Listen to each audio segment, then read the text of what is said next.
Assalamualaikum warahmatullahi wabarakatuh.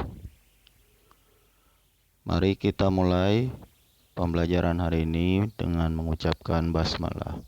Bismillahirrahmanirrahim.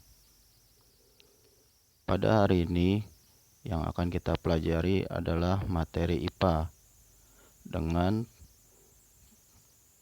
tema pada bab 1 tentang alat gerak. Tujuan pembelajaran dari bab 1 ini adalah agar kita dapat menyebutkan alat gerak pada manusia dan hewan beserta fungsinya. Juga kita mengetahui bagaimana cara memelihara kesehatan alat gerak pada manusia, lalu mampu membuat model sederhana alat gerak manusia atau hewan. Kita ke halaman selanjutnya. Pada bagian A tentang alat gerak manusia. Berhubungan dengan alat gerak manusia, sudah pasti kita akan menyangkut pada rangka. Oke. Kita dapat bergerak karena tubuh memiliki sistem gerak. Nah, sistem gerak tersusun dari tulang dan otot. Nah, tulang-tulang pada tubuh yang membentuk rangka tubuh itu disebut adalah kerangka. Jadi, rangka itu adalah gabungan dari tulang-tulang. Rangka manusia terbagi menjadi beberapa bagian. Ada rangka kepala, rangka anggota gerak, rangka badan, serta ini untuk rangka anggota gerak dibagi menjadi dua. Rangka anggota gerak atas dan rangka anggota gerak bawah. Nah, pada umumnya alat gerak manusia itu terbagi menjadi dua, yaitu tulang dan otot. Tulang alat gerak pasif dan otot adalah alat gerak aktif. Kita ke bagian 2. Fungsi rangka. Rangka manusia terdiri atas tulang-tulang yang merupakan alat gerak pasif karena hanya dapat digerakkan bila ada otot dan persendian. Dan otot merupakan alat gerak aktif karena dapat menggerakkan tulang. Jadi sudah jelas ya bahwa alat gerak manusia itu terdiri dari tulang dan otot. Alat gerak pasif adalah tulang dan alat gerak aktif adalah otot. Beberapa fungsi rangka pada manusia yaitu yang pertama fungsinya untuk membentuk dan menegakkan tubuh. Pada fungsi tulang belakang adalah untuk menghasilkan sel darah merah dan sel darah putih. Fungsi lainnya tempat melekatnya otot. Posisinya mana? Itu di bagian sela-sela tulang, itu posisi otot. Dan yang terakhir adalah melindungi organ-organ penting seperti kerangka kepala, tengkorak. Itu untuk melindungi otak, indera penglihatan, pendengaran, serta saluran pernapasan bagian atas. Tulang leher melindungi tenggorokan dan kerongkongan. Tulang belakang melindungi saraf dan sumsum tulang. Tulang dada dan tulang rusuk melindungi paru-paru, sebagian alat pernafasan dan jantung. Serta tulang panggul melindungi alat pencernaan dan alat reproduksi. Kita ke halaman selanjutnya. Setelah kalian mengetahui fungsi-fungsi dari tulang, maka pada halaman selanjutnya adalah tentang bentuk dan jenis tulang manusia.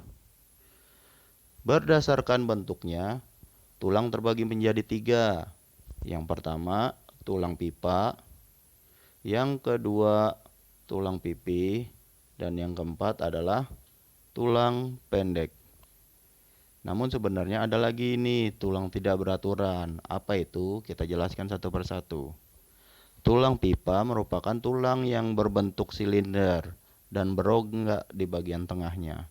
Jadi seperti pipa. Ya, contohnya seperti apa? Seperti tulang paha, tulang kering, dan tulang betis. Biasanya yang tulang-tulang panjang. Jika terpotong, di dalamnya akan berlubang. Yang kedua, tulang pipi merupakan tulang yang berbentuk pipi. Contohnya seperti apa? Tulang belikat. Yang ketiga, tulang pendek. Itu adalah tulang yang berukuran pendek. Contohnya seperti ruas pergelangan kaki, ya. Untuk tulang tidak beraturan, contohnya seperti tulang rahang. Jadi tidak beraturan, ya. Jadi jika berdasarkan bentuk terbagi menjadi 3 pada umumnya, namun ditambah menjadi 4 dengan tulang tidak beraturan. Ada lagi, jika berdasarkan zat penyusunnya, tulang manusia terbagi menjadi 2, tulang keras dan tulang rawan.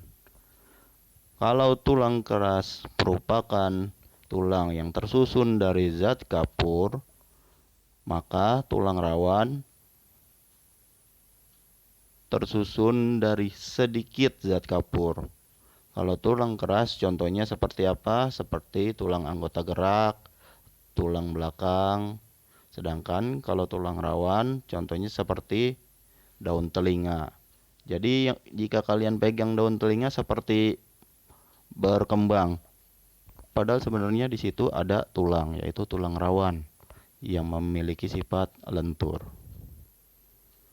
Selanjutnya, bagian dari anggota gerak adalah sendi. Nah, rangka manusia merupakan alat gerak pasif karena hanya dapat digerakkan jika ada otot dan persendian. Nah, tempat pertemuan antara beberapa buah tulang disebut sendi atau bisa dibilang bagian sudut, ya, tumpuan. Untuk sendi dibagi menjadi 5. Yang pertama sendi putar, yang kedua sendi peluru, yang ketiga sendi engsel, yang keempat sendi pelana, dan yang terakhir sendi geser. Untuk contoh-contohnya kalian bisa lihat di buku.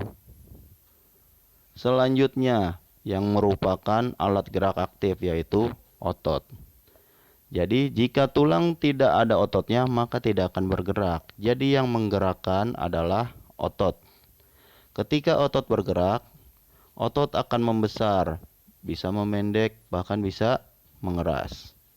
Kerja otot akan menyebabkan tulang tertarik sehingga kita dapat bergerak. Contohnya, kerja otot bisep untuk menaikkan lengan bagian bawah.